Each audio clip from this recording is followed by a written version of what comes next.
Assalamu alaikum. Welcome, dear students, to a new unit in our school year, Unit 4 Mechanics, with the first chapter, Chapter 14, Description of Motion, Part 1. By the end of this chapter, you will be able to explain the relativity of rest and motion, characterize the position vector, distinguish between average and instantaneous speed, describe the principle of functioning of the air table, determine the value of the instantaneous speed, and distinguish between average and instantaneous acceleration. In our video, we are interested in the first three objectives. Let's start by introducing our new unit. The world around us is full of moving bodies. Classical mechanics is a branch of physics which studied the motion of bodies under the action of forces and helps to establish the laws which govern this motion. In this year, we are interested in studying two main branches of mechanics: kinematics, which study the properties of motion, its position, velocity, acceleration, etc., without relating it to its causes. These objectives will be studied in Chapter 14 and 15. The other branch is dynamics, which is concerned with the study of forces and their effects on motion. These objectives will be studied in Chapter 16 and 17. Let's start now with our first objective. While sitting on your chair watching the video right now, you are at rest relative to the chair. Yet, you are moving with a speed of 30 km per hour around the sun. Thus, motion is relative. Actually, an object is said to be in motion when it changes its position with time relative to the chosen reference. Then, if there is a change in position relative to the reference, then the object is described to be in motion with respect to that reference. Whereas, if there is no change in position relative to the chosen reference, then the object is described to be at rest with respect to that reference. In our previous example, the reference was the chair, and the boy was described to be at rest relative to that chair, since its position didn't change with respect to the chair. Whereas, when the reference was considered to be the sun, the boy was in motion relative to the sun, since its position changes with respect to the sun. Any moving object follows a certain trajectory. The trajectory is the set of positions occupied by the object during its motion. Followed path. Trajectory could be either a straight line where the motion is rectilinear motion, or a curved line where the motion is a curvilinear motion, or a circled line where the motion is a circular motion.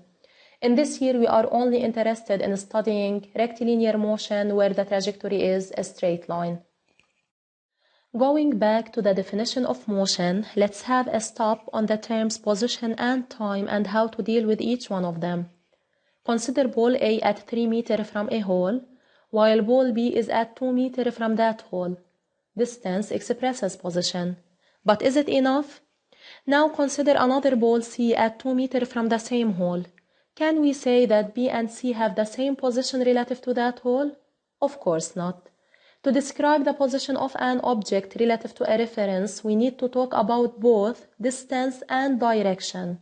Thus, we need to describe the position as a vector. To do so, we will use a space frame of reference, which is a system to which all the positions can be determined. It is formed of an origin, the reference, in our case the hole, and set of axes, one axis in rectilinear motion. Each axis is characterized by a unit vector, which determines the positive direction of the axis. Moreover, the length of the unit vector defines one on the axis.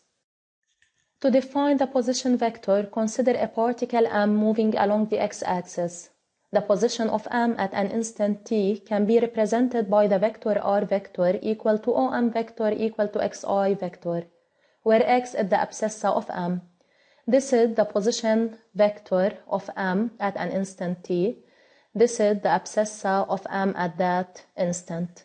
The characteristics of the position vector are as follows: the origin O, the line of action, which is the line holding the vector OM, in our case the x-axis, the direction, which is from point O, the origin, to M, and the magnitude, which is the distance OM or the norm of the vector OM, which is calculated at the absolute value of the difference in the abscissas of M and O. Let's now write the expressions of the position vectors of balls A, B, and C and schematize them. The position vector of A is written as RA equal to OA vector is equal to the abscissa of A relative to the origin O, which is equal to 3I. And here is the representation of RA. Similarly, RB is equal to 2I, and here is the representation of RB. And finally, the position vector of ball C is written as minus 2I, and here is the representation of RC. Note that the negative sign indicates that the position vector of C is directed in a direction opposite to the positive chosen direction of the axis. Another reference which helps us in describing the motion of an object is the time reference. The time reference allows us to determine the instant or duration of an event. The instant t at which an event takes place is determined relative to a certain original initial time, usually t0 equal to 0. For example, when we say we are in 2021, then the initial time is considered the Christmas. While when we say we are in 1442, then the initial time is considered the migration of Prophet Muhammad. In experiments, the best initial time is the first moment any experiment starts. Time is expressed either as an instant, t0, t1, t2, where t0 is the original time or the instant at which we start timing. It is measured using a watch. Or it is expressed as a duration, which is a time interval between two instants, where delta t is equal to t final minus t initial, or t2 minus t1, etc. The instruments mainly used to measure the duration of time are the stopwatch or chronometer. Let's practice now by solving application 1. But before we start, don't forget to pause the video and try to solve the application by yourself. A particle m is in rectilinear motion along the x-axis. The figure shows the positions of m, m0, m1, m2, m3, and m4 at instants 0, 2, 4, 6, and 8 seconds respectively. Note that the duration separating two consecutive instants are constant. In the first exercise, you are asked to write the expressions of the position vectors r0, r3, r4 of the particle m at instants t0, t3, and t4 respectively. From the figure, r0 is equal to OM0 vector, which is equal to 12i, r3 is equal to 0 since the abscissa or since m3 is confounded with the origin, r4 is equal to minus 8i vector. Now let's characterize and represent the position vector of m at the instants t1 and t4. Starting with OM1 vector, the origin is O, the line of action is the line holding OM1 vector, which is the x-axis. The direction is from O to M1, and the magnitude is the distance, which is the norm of the vector OM1, which can be calculated at the absolute value of xm1 minus xo, which gives us 10 meter. In other words, it is the distance separating M1 from the origin O. This is the representation of R1 vector. Now, with respect to OM4, the origin is also O, the line of action is the line holding OM4, which is also the x-axis. The direction is from O to M4, and the magnitude is the norm of the vector OM4, which is the absolute value of xm4 minus xo, which is minus 8 minus 0, which gives us as a distance 8 meter. Also, in other words, it is the distance separating m4 from the origin. You can count it as 2, 4, 6, and 8 meter. And this is the representation of OM4 vector. Now let's indicate the instant at which the particle m reached the origin O. The particle m reached the origin at the instant t3, which is equal to 6 seconds. Now you are asked to calculate the distance covered by m between the instants t0 and t4. The distance is equal to the absolute value of the difference in the abscissas between the positions of m at the instants t0 and t4, which is equal to the absolute value of minus 8 minus 12, which is equal to 20 meter. In the last part, you are asked whether M move in the positive or negative direction, and you need to justify. M is actually moving in the negative direction. From the figure, you can notice that M is moving in a direction opposite to the positive chosen direction of the x-axis. In other words, you can say that the abscissa of M is decreasing with time. Then note here, if the abscissa is decreasing, this indicates that the particle is moving in the negative direction.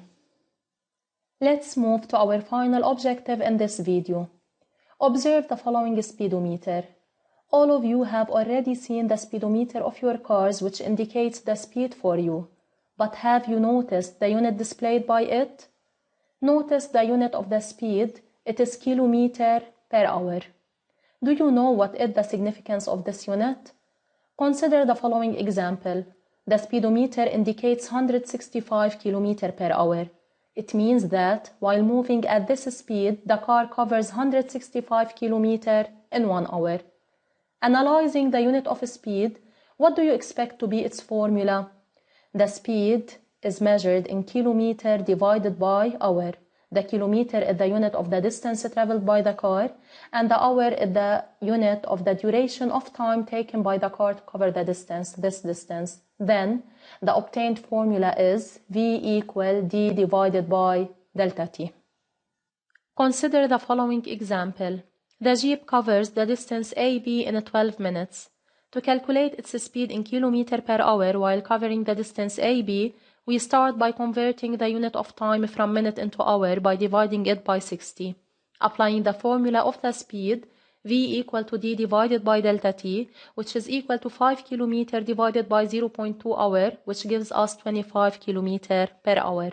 Note that each minute is equal to 60 seconds, each hour is equal to 60 minutes, it is equal at the same time to 3,600 seconds. Actually, the speed read by the speedometer of the Jeep doesn't indicate 25 km per hour all the time. The value indicated by the speedometer varies continuously according to the traffic state. So what does the speedometer indicate precisely? Let's see. The speed indicated by the speedometer is the speed at every specific instant. It is called the instantaneous speed. So, what does 25 km per hour represent? It is the average speed of the car, which we calculate by dividing the total distance by the total duration of time. Then, the speed could be either an average speed or an instantaneous speed. The average speed of a body in a certain duration of time is the total distance covered by this body in that interval of time divided by time. It is calculated by dividing the total distance by the total duration of time.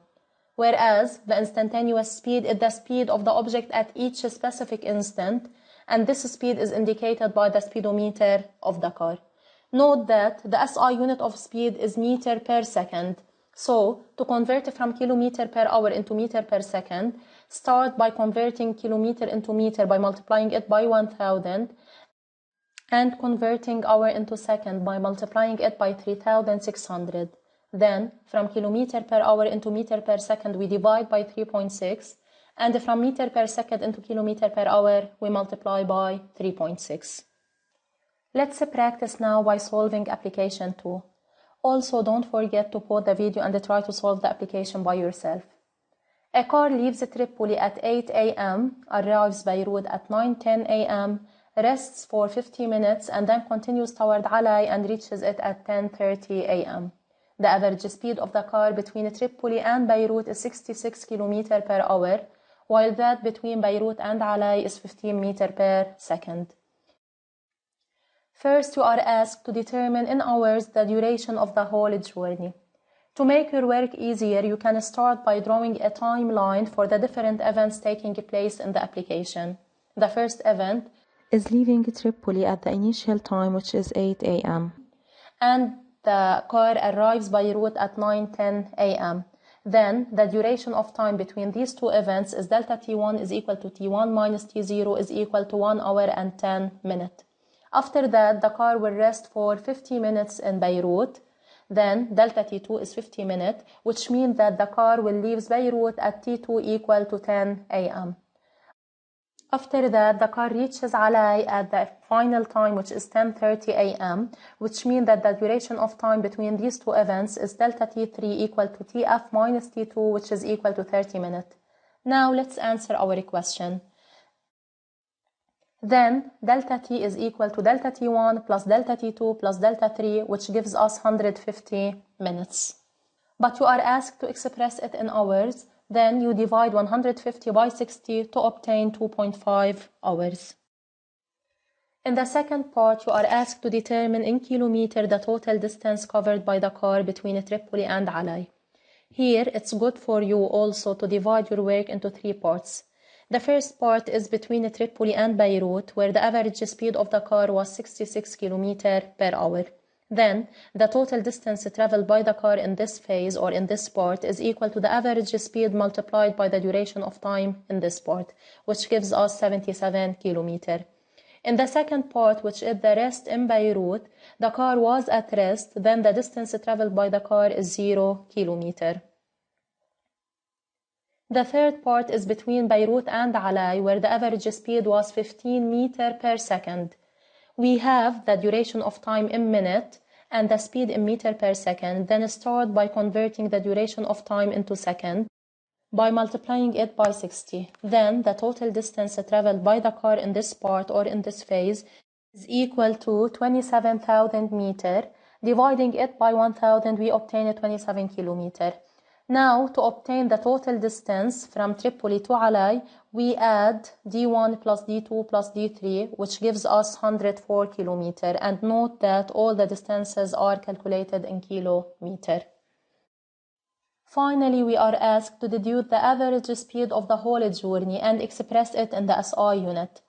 When you are asked to calculate the average speed of the whole journey from Tripoli to Alai, you need to have the total distance, which we have calculated in the previous part, and the total duration of time, which we have calculated in the first part, and divide them by each other.